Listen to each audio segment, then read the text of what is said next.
Hello and welcome, my dear students. I am Prakriti Kapoor and I welcome you on this channel We Assist You Kapoor. तो आज हम यहाँ आए हैं, मिले हैं आपसे बहुत इम्पॉर्टेंट इन्फॉर्मेशन के साथ, जो कि मैंने यहाँ पूरा लाइन से लाइन अप करके लिखा हुआ है, क्योंकि ये एक बहुत इम्पॉर्टेंट चीज़ है जो अब आपको पता होनी चाहिए, क्योंकि आपके हाफ ईयरली एग्जामिनेशंस बहुत पास हैं। तो हाफ ईयरली एग्जामिनेशंस की अगर हम बात करें तो यहाँ पर कुछ इंपॉर्टेंट चीज़ें हैं, बहुत सारी क्वेरीज़ हैं, बहुत सारे क्वेश्चंस हैं जो कंटिन्यूसली मुझसे बच्चे पूछ रहे थे। तो मैंने सोचा इस पर एक वीडियो बना देते हैं और आपके सारे कन्फ्यूजन्स क्लियर कर देते हैं। इस एक पर्टिकुलर वीडियो में मैं बहुत सारी चीज़ें कवर करने वाली हूँ, तो लेट्स सी कि हम क्या क्या चीज़ें यहाँ पर कवर करेंगे। पहला चीज़, टाइम टेबल, जो आपके एग्ज़ाम्स का टाइम टेबल है उसे हम यहाँ पर देखने वाले हैं। दूसरा है पोर्टल, कहाँ से आप एग्ज़ाम देंगे, किस तरीके से एग्ज़ाम आप अपीयर हो सकते हो एग्ज़ाम में। तीसरी चीज़ है प्रोसीजर ऑफ सबमिशन, कि किस तरीके से सबमिट करना है। कुछ कन्फ्यूज़न है बच्चों के विद इन कि ऑफलाइन सबमिट करना है, ऑनलाइन सबमिट करना है या दोनों सबमिट करना है, कहाँ पर, कब, कैसे, किस समय, ये सारे कन्फ्यूजन्स को यहाँ पर क्लियर करूँगी।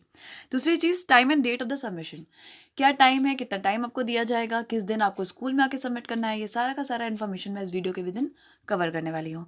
और जो सबसे इंपॉर्टेंट बात है वो है सिलेबस जितने भी सब्जेक्ट्स मैं ले रही हूँ स्पेशली, उसको तो मैं कवर करूँगी यहाँ पर। बाकी सिलेबस आपको जो है नेवर स्किप पर प्रोवाइड कराया गया होगा। तो चलिए शुरू करते हैं।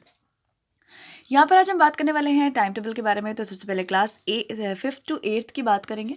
बहुत सारे बच्चे हमारे 5th to 8th के इस चैनल पे जुड़े हुए हैं, तो उनके लिए बेनिफिशियल रहेगा। तो 2 नवंबर, 2 नवंबर से हमारे एग्जाम स्टार्ट हो रहे हैं। 2nd, 3rd, 4th, 5th, 6th and 7th, right. तब ये आपका टाइम टेबल है। तो ये है क्लास 6th का टाइम टेबल। देखो आप यहाँ पर देख सकते हो इस तरीके से, कंप्यूटर एंड जीके, फिर science, Hindi, social science, mathematics and English. इसी तरह 6 में सबसे पहले कंप्यूटर एंड संस्कृत, फिर मैथ्स, फिर इंग्लिश, अपना इंग्लिश है 4th को, ठीक है। फिर है science, SST, Hindi and GK. इसी तरीके से 7th में भी Sanskrit, GK, Hindi, science, maths, SST, English. तो आप यहाँ पर डेट और यहाँ पे अपना सब्जेक्ट देख सकते हो, जैसे कि 2nd को 8th क्लास में कंप्यूटर एंड जीके है, 3rd को इंग्लिश है, 4th को एसएसटी है, 5th को साइंस है, 6th को हिंदी और संस्कृत है और 7th को है मैथ्स, राइट। तो इस तरीके से आप अपने टाइम टेबल को कहीं पर नोट डाउन करके रख लीजिए, जिससे कोई कन्फ्यूजन ना हो जाए, ठीक है। यहाँ पर हम देख लेते हैं आगे के सेक्शंस के लिए भी, जो कि हमारे 9th, 10th, 11th और 12th हैं। तो इनके लिए भी हमने टाइम टेबल यहाँ पर दे दिया है। हमारे साथ बहुत सारे 9th के बच्चे जुड़े हुए हैं, तो हम उनके लिए यहाँ पर, और 10th के भी बहुत सारे बच्चे हैं, तो उनके लिए यहाँ पर ये टाइम टेबल बहुत हेल्पफुल हो सकता है। 2nd, 3rd, 4th, 5th, 6th and 7th। तो 9th का हम देख लेते हैं। पहले एसएसटी है, फिर हिंदी है, फिर maths, computer, English and science. इसी तरीके से 10th में science, English, maths, computer, Hindi and SST. इसी तरीके से आपका 11th और 12th का भी है। तो आप बहुत समझदार हैं, आप इसको देख लीजिए, नोट डाउन करके कहीं पर रख लीजिए, राइट। आगे बढ़ते हैं। अब हम बात करेंगे पोर्टल टू अटेंड एग्जाम, किस तरीके से आप एग्जाम में अपियर हो सकते हो। तो एग्जाम में अपियर होने के लिए आपको चाहिए होगा गूगल क्लासरूम। तो गूगल क्लासरूम एक ऐप है, ये आपको दिख रहा है, यही ऐप है वो। ये ऐप आपको कहाँ मिलेगा? आपको ये ऐप मिलेगा प्ले स्टोर पे। आपके सबके फ़ोन में प्ले स्टोर होता है। प्ले स्टोर पे जाओगे, गूगल क्लासरूम डालोगे, इस तरीके का एक ऐप आएगा, इसे आप इंस्टॉल कर लोगे। और इसके बाद आप जब अंदर जाओगे तो आपको जो कोड मिले हैं नेवर स्किप पर, ऑलरेडी सारे टीचर्स ने आपको कोड दिए हुए हैं, तो उस कोड को आप एंटर करके उस क्लास को ज्वाइन कर सकते हो, जो आप अभी से ज्वाइन करके रख लो, ठीक है। हालांकि ये ज़्यादा बताने की ज़रूरत नहीं है, रीज़न बीइंग कि इससे पहले हम पीरियोडिक फर्स्ट दे चुके हैं, जिसमें आपने इसी गूगल क्लासरूम का यूज़ किया था, राइट। तो इसी गूगल क्लासरूम की हेल्प से हमने पिछली बार ऑलरेडी टेस्ट दिया है। जो नए हैं इसके लिए, वो जो है अपने फ्रेंड्स को भी कंसल्ट कर सकते हैं, नहीं तो आप कमेंट करके भी पूछ सकते हैं, मैं आपको बता दूंगी। हालांकि हमें कुछ भी नहीं करना है, इस ऐप को प्ले स्टोर से डाउनलोड करना है, टीचर के द्वारा दिए गए कोड को एंटर करना है और उस क्लास का हिस्सा बन जाना है, ठीक है। All the teachers are using the Google Classroom to conduct the half yearly. If any student has not yet installed Google Classroom, he or she is required to install the class code shared in Neverskip parents app by the subject teachers for each subject. तो करना क्या है हमको?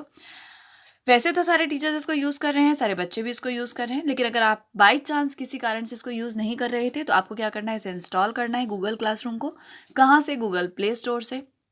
इसके बाद आपके never skip पर ही सभी टीचर्स ने क्लास कोड दिए हुए हैं, उस कोड को डालकर आपको उस क्लास का हिस्सा बन जाना है। तो इट इज़ वेरी सिंपल। अगर कोई प्रॉब्लम है, कोई कन्फ्यूजन है, तो आप मुझे कमेंट कर सकते हैं। आगे देखते हैं procedure of answer sheet submission. तो यहाँ पर एक बहुत इंपॉर्टेंट हम बात लेकर आए हैं कि किस तरीके से आंसर शीट का सबमिशन करेंगे हम यहाँ पर। Both soft and hard copy of the answer sheet files are to be submitted. अभी आप मुझसे पूछोगे what is soft copy and hard copy, तो मैं आपको बताऊंगी सॉफ्ट कॉपी वो होता है जो आप फोटोज़ या इमेज या पीडीएफ के फॉर्म में भेजते हो, और हार्ड कॉपी वो होता है जो आप लिख के, जो रिटन आपका पेपर है वो सबमिट करते हो। तो आपको जो है सॉफ्ट कॉपी भी सबमिट करनी है और हार्ड कॉपी भी, यानी कि आपको फ़ोटोज़ भी भेजनी है गूगल क्लासरूम पे, और दूसरी चीज़ आपको वो आंसर शीट ला के स्कूल में भी जमा करवानी होगी। ठीक है, सॉफ्ट कॉपी सबमिशन के लिए हमें कुछ बातें बताई गई हैं, जैसे कि आपका जो फ़ोटोज़ हो वो अलग अलग फ़ोटो की बजाय एक पीडीएफ फॉर्म में होना चाहिए, क्योंकि पीडीएफ फॉर्म जो होते हैं थोड़े ईजी होते हैं असेस करने में, वो एक बार में पूरा का पूरा डेटा आपको दे देते हैं।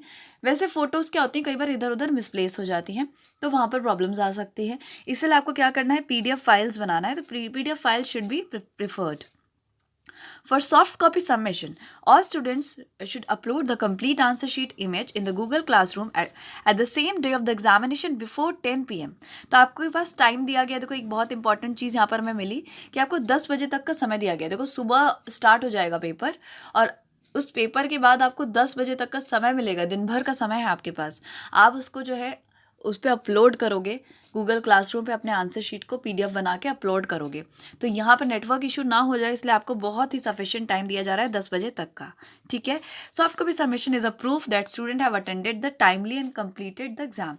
तो सॉफ्ट कॉपी से हमें ये पता चलेगा कि हाँ, आपने उसी दिन पेपर दिया था और टाइम से उसे सबमिट भी किया था, और ये बहुत इंपॉर्टेंट है। ठीक है, After the submission of soft copy, no one is allowed to make any changes in the answer sheet.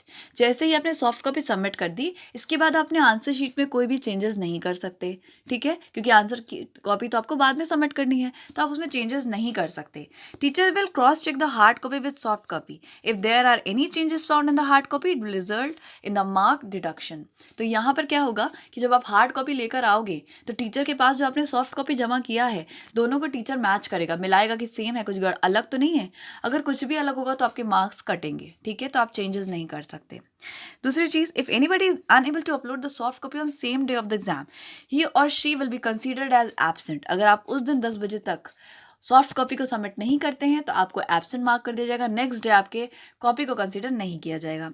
If there is any technical issue or to the upload, student may contact the concerned teacher and request for the late submission. अगर इसके बावजूद भी कोई ऐसा case आता है कि भाई बहुत दिक्कत है और जेन्युइन केस है जो सबको पता चल जाएगा क्योंकि सब यहीं पर रहते हैं, तो अगर नेट का कोई ऐसा बहुत बड़ा इशू है, तो ऐसे केस में आपको क्या करना होगा, आपको अपने कंसर्न टीचर को, अपने जिसका भी एग्ज़ाम है उन टीचर को कंसल्ट करना होगा कि मतलब इस कारण से मुझे लेट हो गया है, और अगर टीचर फिर चाहेगा तो आपके आंसर शीट को कंसीडर कर सकता है। राइट, आगे देखते हैं स्टूडेंट टास्क। अभी आपके लिए क्या काम है, 9 AM onwards question paper will be available in Google classroom. तो आपको क्वेश्चन पेपर कब मिल जाएगा, सुबह 9 बजे मिल जाएगा। आपको सबमिट करने का टाइम क्या है, रात 10 बजे तक। तो इतना सफिशिएंट टाइम है आपके पास। As per the exam date sheet, तो जैसा एग्जाम डेट शीट है, जिस दिन जिसका एग्जाम होगा वो पेपर आपको उस दिन अवेलेबल हो जाएगा। All are required to report in the classroom before 9 AM। आपको क्लासरूम में यानी गूगल क्लासरूम में ऑनलाइन आपको 9 बजे आ जाना है। आपको इंस्ट्रक्शंस रीड करने हैं क्वेश्चन पेपर में लिखे हुए, और सभी आंसर्स को जो है आपको किसी एक पर्टिकुलर पेपर में लिखना है, जो कि आपको स्कूल में भी जमा करना होगा। हर पेज पे आप अपना नाम लिखना ना भूलिए, क्योंकि लास्ट टाइम बहुत सारे बच्चे अपना नाम लिखना भूल गए थे, उनके मार्क्स फिर अपडेट नहीं हुए, बहुत प्रॉब्लम्स हुई। तो ये हाफ ईयरली एग्जाम्स हैं, आप फेल हो सकते हो, इसलिए अपना नाम लिखना बहुत ज़रूरी है। अपना क्लास, सेक्शन और एडमिशन नंबर हर एक पेज पर मेंशन करना बहुत ज़रूरी है। After completing the assignment, use take photo option of the Google Classroom and take photo of each page in a PDF file. तो PDF फाइल कैसे बनाना है, गूगल क्लासरूम में ही आपके पास ऑप्शन है PDF फाइल बनाने का। टेक फोटो ऑप्शन में आप जाइए गूगल क्लासरूम में, और वहीं से आप PDF बनाइए, और उसके बाद आप हैंड इन कर दीजिए, यानी कि सबमिट कर दीजिए। Due time to upload assignment is 10 PM on the same day. जिस दिन जिस चीज़ का एग्ज़ाम है, उसी दिन आप सुबह 9 बजे से लेकर रात 10 बजे तक के बीच में कभी भी अपने पेपर को सबमिट कर सकते हैं। Pack and keep the assignment file. इसके बाद आपको क्या करना है, जिसमें आपने पेपर लिखा है उसको पैक करके अच्छे से सेफली रख दीजिए, क्योंकि ये जो है आपके लिए बाद में हेल्पफुल होगा, क्योंकि आपको इसको ला के स्कूल में सबमिट करना पड़ेगा। राइट, यहाँ देखते हैं हार्ड कॉपी सबमिशन के बारे में, ये कैसे आपको क्या करना है, कैसे सबमिट करना है। Separate answer sheet files for each subject should submit together in the school after completion of half yearly examinations. तो जब आपके हाफ ईयरली एग्जामिनेशंस हो जाएंगे, इसके बाद आपको क्या करना होगा, जो आपकी आंसर शीट्स हैं उसे लाकर सबमिट करना होगा स्कूल में। Hard copy file submission is for the valuation and the evidence for CBSE requirement. तो ये बात CBSE रिक्वायरमेंट के लिए बहुत इंपॉर्टेंट है कि आपकी हार्ड कॉपी हमारे पास होनी चाहिए, आपका पेपर हमारे पास में होना ही चाहिए, ठीक है। Parents guardians is suppose to submit the hard copy in the school and follow the date schedules of the hard copy submission to maintain the COVID-19 protocol. तो ये PM गलती से टाइप हो गया, हटा दीजिए। तो यहाँ पर क्या है कि आपके पेरेंट्स आएंगे और हार्ड कॉपी को स्कूल में सबमिट करेंगे, और जिस तरीके से जो शेड्यूल बताया जाएगा उसी शेड्यूल को आपको फॉलो भी करना होगा, right. Date of hard copy submission, ये एक बहुत बड़ा क्वेश्चन था, बार बार बच्चे पूछ रहे थे मुझसे, तो हम देख लेते हैं डेट क्या है। For classes 5th to 12th, हम 5th to 12th की ही बात करें बेसिकली, बाकी भी बच्चों का नीचे लिखा हुआ है, आप चाहे तो देख सकते हैं। फिलहाल हम 5th to 12th की ही बात करेंगे कि मेन बिल्डिंग में, जो हमारी ये बड़ी बिल्डिंग है, इसमें आपके पास डेट दी गई है 9th, 10th and 11th, 8th, 9th and 10th, 8th, 9th and 10th की हम डेट दी गई है। 8 तारीख को संडे है, ये स्पेशल वर्किंग डे किया गया है उन पेरेंट्स के लिए जो और किसी दिन फ्री नहीं हो पाते, अपने शेड्यूल में बिजी हैं, इसलिए वो संडे को आके अपने बच्चों का पेपर जमा कर सकते हैं। 9th को आपके A सेक्शन और B सेक्शन की कॉपी सबमिट होगी, 10th को आपकी C, D और E सेक्शंस की कॉपी सबमिट होगी। तो आप किस सेक्शन में हैं ये माइंड कर लीजिएगा। अगर आप किसी भी क्लास के A या B सेक्शन में हैं तो आपको 9 तारीख को कॉपी सबमिट करनी है। अगर आप C, D या E किसी भी सेक्शन में हैं A, B के अलावा, तो आपको 10th नवंबर को कॉपी को सबमिट करना होगा। और अगर आप दोनों दिन नहीं आ पा रहे, आपके पेरेंट्स नहीं आ सकते, तो 8 तारीख को आप कॉपी को सबमिट कर सकते हो। रेस्ट 1st to 4th और LKG UKG वालों का भी डेटा नीचे लिखा हुआ है, यू कैन गो थ्रू, आप अपने भाई बहनों के लिए भी देख सकते हैं। फिलहाल हम आगे बढ़ते हैं। असाइनमेंट फॉर ऑफलाइन स्टूडेंट्स, अब कुछ ऐसे स्टूडेंट्स भी हैं जो हमें ऑनलाइन का कॉन्टैक्ट नहीं कर पा रहे, ऑनलाइन कनेक्टेड नहीं है, तो उनके लिए क्या करना है। Student opting for offline studies are required to request for offline assignment before 30/10/2020। तो जो बच्चे ऑनलाइन नहीं आ सकते, ऑनलाइन पेपर नहीं दे सकते, उनको स्कूल जाना होगा 30 अक्टूबर के पहले, और उनको जाकर क्या करना है वहाँ पर, they are required to collect the question paper from the school library on the day of examination, each exam after 9 a.m. They are required to collect question paper from the school library on the day of exams after 9 a.m. अब उनको school जाना है, school में जाकर उन्हें पहली चीज़ बता देनी है कि हम ऑफलाइन स्टूडेंट्स हैं। दूसरी चीज़, हर दिन जिस दिन जो एग्ज़ाम है उस दिन उनको स्कूल जाना होगा, और 9 बजे के पहले क्वेश्चन पेपर वहाँ से कलेक्ट करना होगा, क्योंकि वो ऑफलाइन आ रहे हैं, तो 9 बजे के पहले वो पेपर वहाँ से कलेक्ट करेंगे। They are required to submit the assignment file the next day when they receive the question paper for the next exam. और नेक्स्ट डे जब वो अगला क्वेश्चन पेपर लेने जाएंगे, तब वो इस क्वेश्चन पेपर को सबमिट करेंगे, ठीक है, मतलब अपना आंसर शीट को सबमिट करेंगे और नेक्स्ट क्वेश्चन पेपर लेकर आएंगे। In case of failure to submit the answer sheet, the student shall be marked absent. अगर स्टूडेंट ने क्वेश्चन पेपर लेने आया लेकिन लास्ट वाली आंसर शीट सबमिट नहीं की 12:25 तक, 12 बजे तक, 12:30 बजे तक, तो उसे एब्सेंट मार्क कर दिया जाएगा, ठीक है। सिलेबस देख लेते हैं, ये बहुत इंपॉर्टेंट पार्ट है हमारे लिए।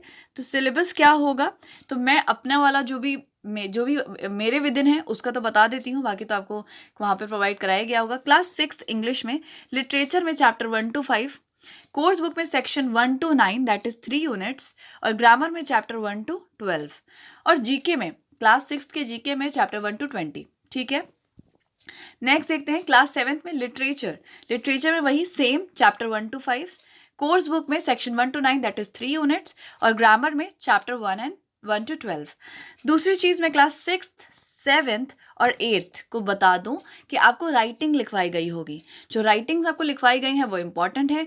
जितनी भी राइटिंग्स आपको लिखवाई गई हैं उन्हें बाय हार्ट लर्न कर लीजिएगा, क्योंकि ये जो है बहुत इंपॉर्टेंट पार्ट, राइटिंग सेक्शन का पार्ट बनाता है, राइट। क्लास 8 में literature chapter 1 to 5, course book में section 1 to 9 that is 3 unit, और ग्रामर में इसको यहाँ पर सही कर लीजिए, 12 की जगह यहाँ पर क्या होगा 8, चैप्टर 1 to 8। तो ग्रामर में यहाँ पर 8th में चैप्टर 1 to 8 ही आ रहा है, और जीके में चैप्टर 1 to 20। क्लास 9 का देख लेते हैं हम। क्लास 9 में हमारे पास 2 बुक लगती हैं, एक है बिहाइव, एक है मोमेंट्स। तो बिहाइव में हमारे कौन कौन से चैप्टर्स आ रहे हैं आप उसे अपनी बुक में मार्क कर सकते हैं। The fun they had, the road not taken, the sound of music part 1 and part 2 both, wind, the little girl, rain on the roof, truly beautiful mind, the legend of the north land. ठीक है। दूसरी चीज़ moments में 4 chapters आ रहे हैं। The lost child, the adventures of Toto, in the kingdom of fools, the happy Prince. इसके apart grammar की book हमारे यहाँ नहीं है, लेकिन कुछ टॉपिक्स हैं जो आपको कवर करने हैं, जैसे कि टेंसेस, पास्ट, प्रेजेंट और future, modals, subject verb agreement, reported speech, इसके within command, request, statement, question sentence और डिटर्मिनर्स। राइटिंग पोर्शन की हम बात करें तो राइटिंग पोर्शन में डायरी एंट्री और स्टोरी राइटिंग आएगा। तो आप डायरी एंट्री का फॉर्मेट बहुत अच्छे से देख लेना। वैसे मैं ट्राई करूँगी कि एक बार फॉर्मेट आपको यहाँ पर प्रोवाइड करा दूँ। ठीक है, चलिए, ये था हमारा सारा का सारा इंपॉर्टेंट डेटा। आई थिंक कि आप सारी कन्फ्यूजन्स क्लियर हो चुकी होंगी। इन केस ऑफ फर्दर कन्फ्यूजन्स, अगर अभी भी कोई कन्फ्यूजन है तो आप मुझे कमेंट कर सकते हैं, आप मुझसे सवाल कर सकते हैं, मैं उसके जवाब को कमेंट बॉक्स में दे दूंगी। इसी तरह हमारे साथ जुड़े रहिए, जिससे कि सारी इंपॉर्टेंट इन्फॉर्मेशन आपको टाइम पर मिलती रहे। VS कपूर चैनल का नाम है, and stay connected. Thank you. अगर अभी तक आपने सब्सक्राइब करके बेल आइकन प्रेस नहीं किया है तो कर लीजिए, जिससे कि आप किसी भी इंपॉर्टेंट अपडेट को मिस ना करें। Thank you so much and God bless you.